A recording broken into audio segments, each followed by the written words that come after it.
오늘은 제자 공동체의 두 가지 핵심이라는 제목으로 말씀의 은혜를 나누겠습니다.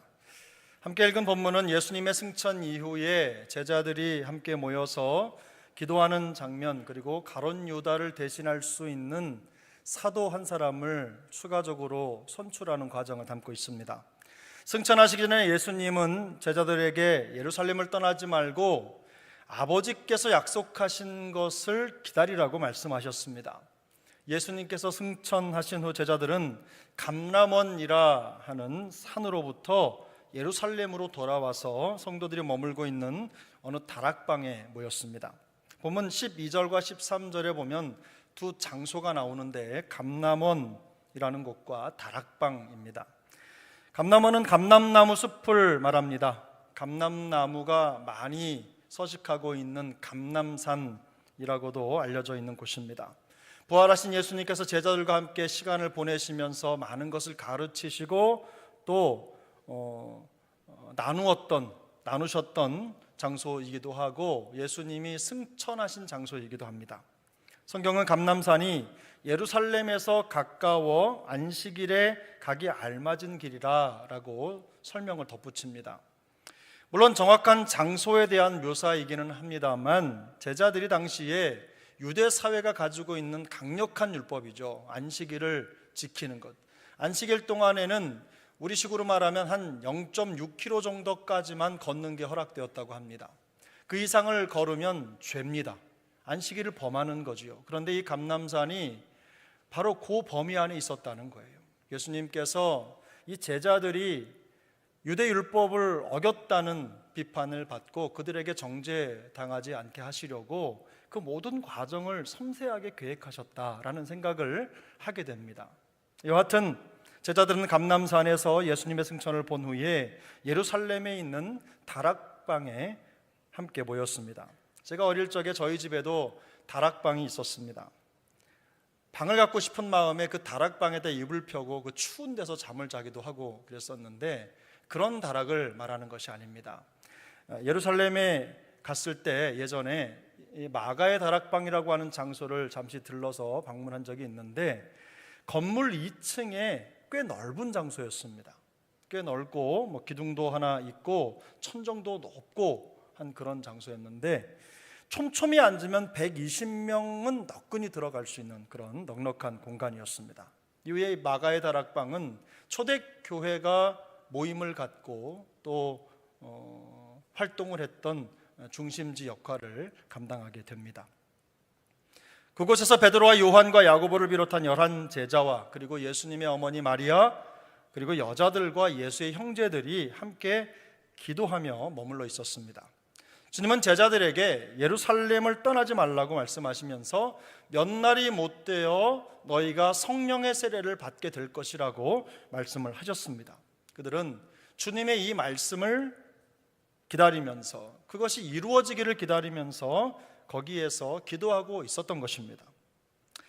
이들이 다락방에서 기도만 한 것은 아닙니다. 예수님을 배반한 가룟 유다를 대신해서 새롭게 봉사와 사도의 직무를 감당할 자를 추천했습니다. 그리고 제비를 뽑아 마띠아라고 하는 사도를 선출해서 제자들의 숫자를 12명으로 채웠습니다. 성경을 읽으면서 사도의 숫자가 반드시 12명이어야 되느냐, 12명이어야 되느냐라고 하는 의문을 가질 수 있습니다. 하지만 이 12이라고 하는 숫자는 신학적으로 매우 의미심장합니다. 우리가 잘 아는 대로 야곱의 12아들은 이스라엘 12지파의 시작입니다. 그들이 조상이죠. 흔히 완성된 이스라엘을 이야기할 때 12지파의 회복을 이야기합니다. 예수님은 제자들을 가르치실 때 이 12제자의 역할과 관련한 말씀을 하신 적이 있습니다. 마태복음 19장 28절 말씀인데요. 예수께서 이르시되 내가 진실로 너희에게 이르노니 세상이 새롭게 되어 인자가 자기 영광의 보좌에 앉을 때에 나를 따르는 너희도 12보좌에 앉아 이스라엘 12지파를 심판하리라.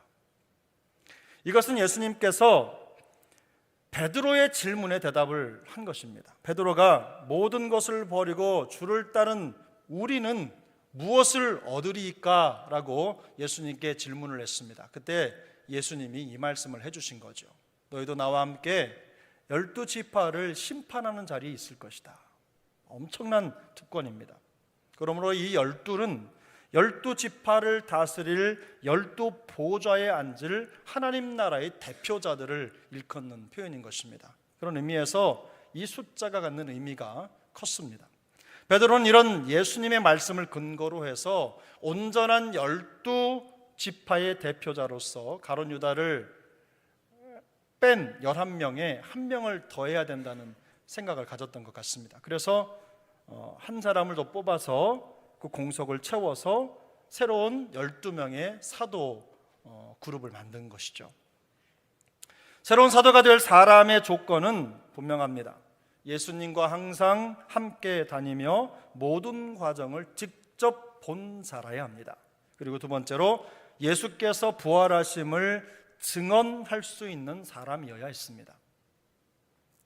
최종적으로 이런 모든 조건에 맞는 사람이 2명이었습니다. 이 두 사람이 추천되었고 무리들은 기도하고 제비를 뽑아서 마띠아라고 하는 사람을 사도로 세웠습니다. 제비 뽑기가 성경적이냐 아니냐라고 하는 문제는 중요한 것이 아닙니다. 사실 추천된 두 사람은 사도의 조건을 모두 충족하는 사람들입니다. 절대로 안 될 사람을 두고 제비 뽑기를 하는 게 아닙니다. 대상자를 추천하는 방식에 여러분 주목하셔야 합니다. 제비 뽑기를 하는 그 순간보다 그 대상자를 정하는 이전 단계가 훨씬 더 중요합니다. 제비 뽑기 과정에서 누가 뽑히더라도 상관이 없습니다. 그들은 이미 조건을 갖춘 사람들이기 때문입니다. 조건이 안 되는 사람을 그냥 억지로 꾸겨 넣어서 당선시키려고 하는 그런 과정이 아니라 이미 모든 조건을 갖추고 뽑힐 만한 사람을 세워서 제비뽑기를 하는 것입니다. 공동체는 그 제비뽑기의 결과를 받아들일 마음의 준비를 이미 끝낸 상태입니다. 초기 예수님을 따르던 제자 공동체의 첫 모임이 기도였다는 것, 그리고 기도를 통해서 봉사와 사도의 직무를 감당할 지도자를 세웠다는 것, 이것은 이후에 계속될 초대교회 확장과 맞물려서 매우 중요한 교회의 공동체의 원리가 되었습니다. 하지만 이것보다 더 제자 공동체를 지탱하는 근원적이고도 핵심적인 것이 있습니다. 그것은 첫 번째로 더불어 마음을 같이 하는 연합입니다. 더불어 마음을 같이 하는 연합. 오늘 보면 13절 14절입니다. 함께 읽겠습니다. 돌아가 그들이 유하는 다락방으로 올라가 가니 베드로, 요한, 야고보, 안드레와 빌립, 도마와 바돌로메, 마테와 및 알페오의 아들 야고보, 셀로딘 시몬, 야고보의 아들 유다가 다 거기 있어 여자들과 예수의 어머니 마리아와 예수의 아우들과 더불어 마음을 같이하여 오로지 기도에 힘쓰더라. 아멘. 성경을 기록한 누가는 다락방에 함께 모인 사람들 중에 가장 예수님의 측근이죠. 가장 측근에서 예수님을 따랐던 사람들을 소개합니다. 그 중에는 베드로와 요한과 야고보를 비롯한 11제자가 있었습니다. 제자들뿐만 아니라 예수님의 십자가 곁을 끝까지 지켰던 예수의 어머니 마리아와 여자들도 언급이 됩니다. 그리고 예수님의 아우들이죠. 형제들도 언급이 됩니다. 이들의 공통점은 모두가 예수님의 십자가 사건을 현장에서 직접 목격했거나 그 사건에 대해서 잘 알고 있는 사람들입니다. 그 사건을 직면한 사람들이죠. 현장의 증인들입니다. 이들이 성령이 임할 때까지 예루살렘을 떠나지 말라는 예수님의 말씀을 따라서 함께 모여서 기도에 힘썼다는 것은요, 매우 고무적입니다. 하지만 이들에게 예루살렘은 그렇게 유쾌한 추억이 깃든 장소가 아닙니다. 예루살렘이라 하면 예수님의 십자가에 못 박혀 죽으신 곳이고, 제자들은 그 십자가를 지시는 예수님 곁을 끝까지 지키지 못하고 비겁하게 도망쳤던 치욕적인 장소인 거죠. 상처의 장소입니다. 무기력한 제자들의 과거가 적나라하게 드러나는 곳이 바로 예루살렘입니다. 예수님의 형제들은 어떻습니까? 예수님을 정신 나간 사람으로 취급을 했습니다.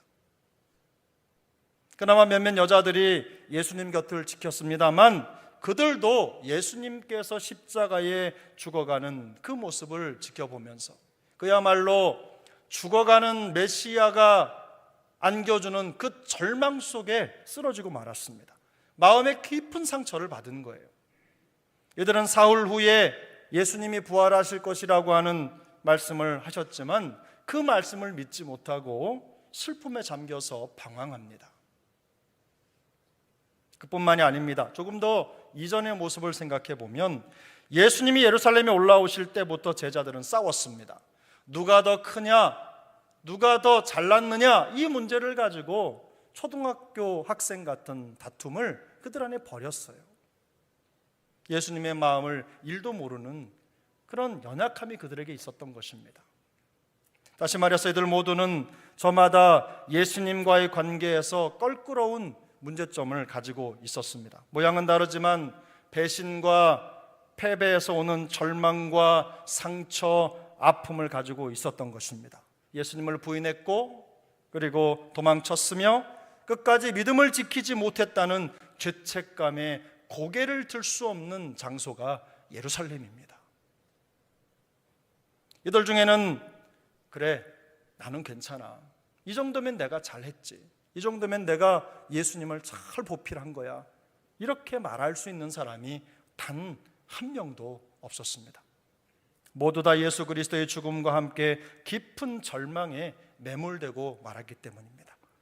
바로 그런 장소가 예루살렘이었고 다락방에 모여 기도하던 사람들의 마음 상태가 바로 그랬습니다. 찢겼습니다. 상처가 났습니다. 이런 상황에서 마음을 같이 하기란 무척이나 어려운 일입니다. 우리도 그렇잖아요. 마음속에 상처가 있으면 기도가 잘 안 됩니다. 그 짐 때문에 기도로 나아갈 수가 없는 거예요. 함께 하자고 하는 말이 귀에 들리질 않는 거예요. 그래도 기도해야지, 그래도 마음을 모아야지 라고 하는 그런 권면이 사치처럼 느껴지는 거예요. 내 마음속에 깊은 상처와 아픔이 치유되지 않았기 때문에 그 벽을 넘기 전에는 깊은 기도로 들어가지 못하는 것입니다. 아무리 예수님의 부활을 목격하고 어느 정도 회복이 되었다 하더라도 여전히 서로에게 불편한 감정이 남아 있었을 것입니다. 그러나 누가는 이들이 다락방에 모여 기도하는 모습을 묘사할 때 더불어 마음을 같이 하여 오로지 기도에 힘썼다고 말합니다. 비록 아직 해결되지 않은 껄끄러운 감정과 생각의 잔흔들이 여전히 남아 있었지만 그들은 더불어 마음을 같이 하여 힘을 다해 기도했습니다. 예수님이 말씀하신 성령님이 임하시기를 기다리면서 마음을 모으고 오로지 기도에 전념했습니다.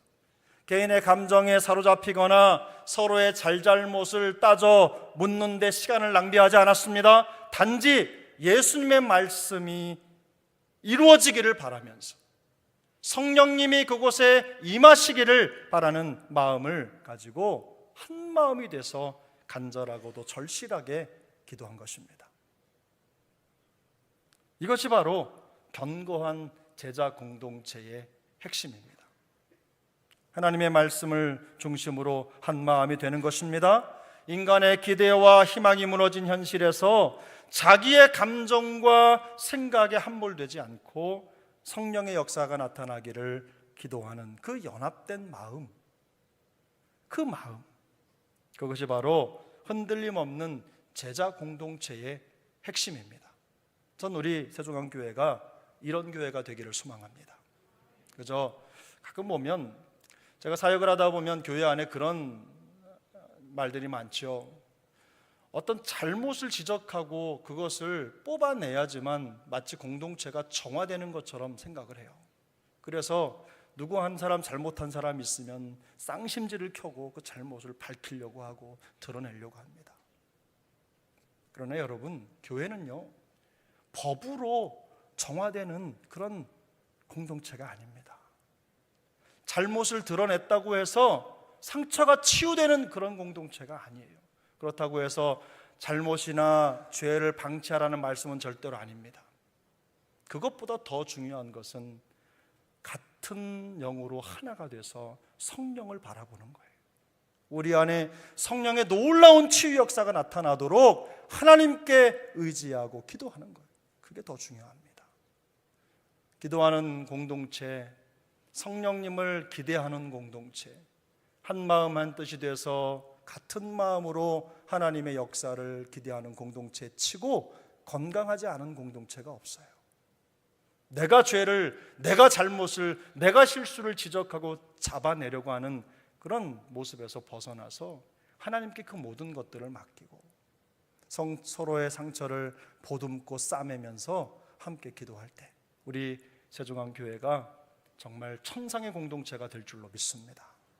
하나님께서 우리 교회를 그렇게 세워주시기를 소망합니다. 기도는 없고 개인의 감정만 드러내는 것은 제자 공동체의 모습이 아닙니다. 우리가 같은 마음으로 연합을 이루는 그런 교회 될 수 있기를 소망합니다. 제자 공동체를 이루기 위한 두 번째 핵심은 난공불락의 확신입니다.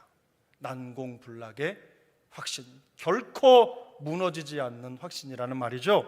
오늘 보면 22절입니다. 함께 읽습니다. 항상 우리와 함께 다니던 사람 중에 하나를 세워 우리와 더불어 예수께서 부활하심을 증언할 사람이 되게 하여야 하리라 하거늘.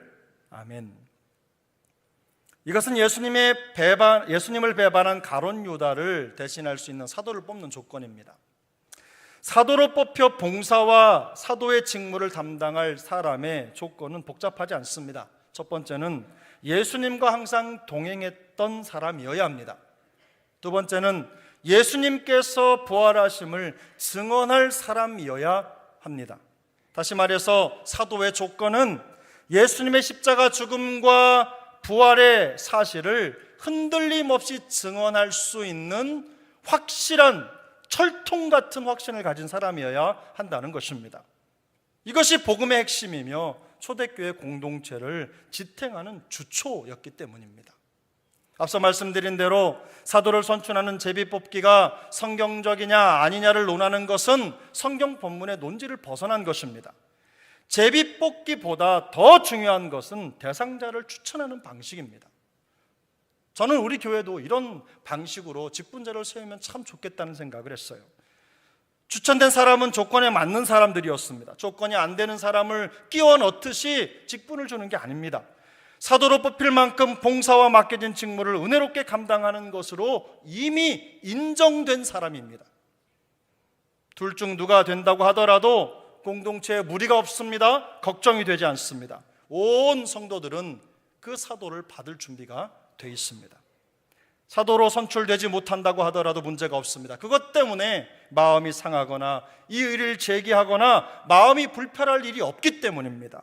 모든 것이 하나님의 섭리 안에 있다는 것을 확신하기 때문입니다. 이런 사람들이 대상자로 추천이 됐고 결국에 제비뽑기라고 하는 방식으로 그 중에 한 사람이 선택이 된 것입니다. 다만 가룟 유다를 대신할 사도를 뽑는 목적은 봉사와 사도의 직무를 대신하기 위함입니다.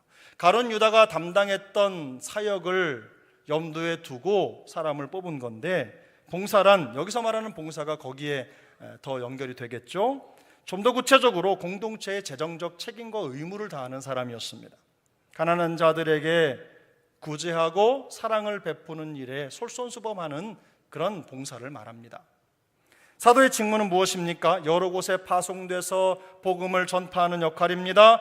교회를 개척하고 지원하고 성도들을 말씀으로 양육하는 역할입니다. 새롭게 뽑혀야 할 사도는 이런 능력과 지도력을 갖춘 인물이어야만 했습니다. 더 중요한 것은 예수의 십자가 죽음과 부활의 복음에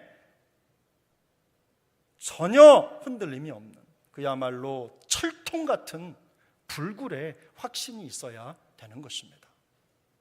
예수께서 부활하심을 증언할 사람이라는 말은 바로 이런 일에 대한 확신을 가진 사람을 말하는 것입니다. 증언은 확신을 가진 사람이 할 수 있기 때문입니다.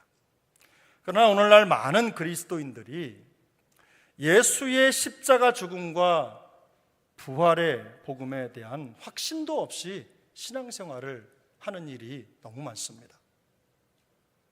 점점 작용화되고 성경을 온전히 믿지 못하는 자유주의와 같은 잘못된 신학의 영향도 물론 있을 것입니다. 그러나 절대적인 진리를 앞세우고 주장하는 것 자체를 꺼려하는 풍토를, 세상의 풍토를 따라가는 게 더 문제입니다.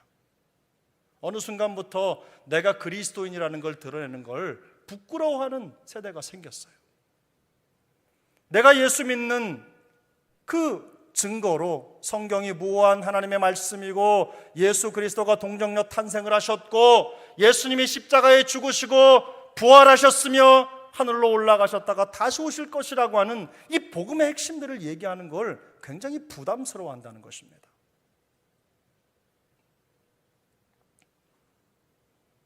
안타까운 것은 본인 스스로 구원을 받았다고 고백하는 성도들마저도 예수님의 십자가 부활 그 복음을 믿는 그 믿음과 확신에서 점점 멀어져 가고 있는 거예요. 신앙생활을 그저 선행이나 베풀고 구제하고 이런 거 하면 좋은 교회, 좋은 성도라고 생각하는 거예요. 복음이 없어요. 그걸 하지 말란 얘기가 절대로 아닙니다. 우리가 하는 선행, 구제 이런 모든 것들은 우리 안에 있는 복음이 우리를 역동적으로 이끌어가는 결과여야만 하는 거예요. 복음도 없이 선행을 한다고 해서 천국 가는 게 아닙니다. 예수 그리스도를 향한 간절한 그 확신이 마음속에 있을 때 우리는 흔들림 없는 신앙생활을 할 수 있는 거예요. 예수를 믿는다는 말이 무슨 말입니까? 예수님의 십자가 죽음과 부활이 역사적 사실임을 믿고 확신할 뿐만 아니라 그 복음 역사에 나도 참여한다는 뜻입니다. 이 복음에 대한 확신이 없다면 기독교도 없습니다. 교회도 없습니다. 기독교는 예수가 인류의 모든 죄를 대속하시기 위해서 십자가에서 죽으시고 부활하신 하나님의 아들이시라는 그 믿음의 고백 위에 세워진 것이기 때문입니다. 우리가 오늘 광고 시간에 암송한 주는 그리스도시요 살아계신 하나님의 아들이시다. 이 고백 위에 교회가 세워진 것입니다. 처음부터 기독교를 무너뜨리려고 하는 사단의 시도는 이런 복음의 확신을 흔드는 데 있었습니다. 완전히 우리를 꺾으려고 한 게 아니라 복음의 확신을 흔들어서 신앙을 버리게 만드는 데 집중하는 거예요.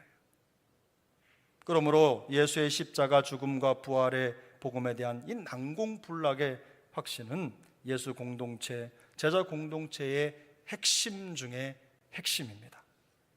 지금까지 더불어 마음을 같이 하는 연합, 그리고 예수 그리스도의 복음에 대한 확신에 대해서 말씀을 드렸습니다. 이것이 기독교가 형성되기 시작할 무렵 제자 공동체의 가장 핵심적인 요소였습니다.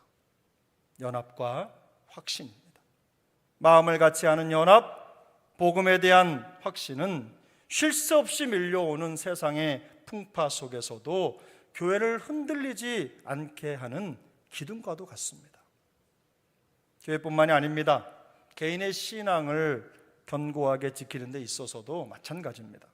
예수님께서 승천하신 후에 성령 강림을 기다리면서 예루살렘의 다락방에서 모여 기도하는 제자들의 상황을 면면히 살펴보면 모두 다 하나같이 실패와 절망의 상처로 얼룩진 사람들이었습니다.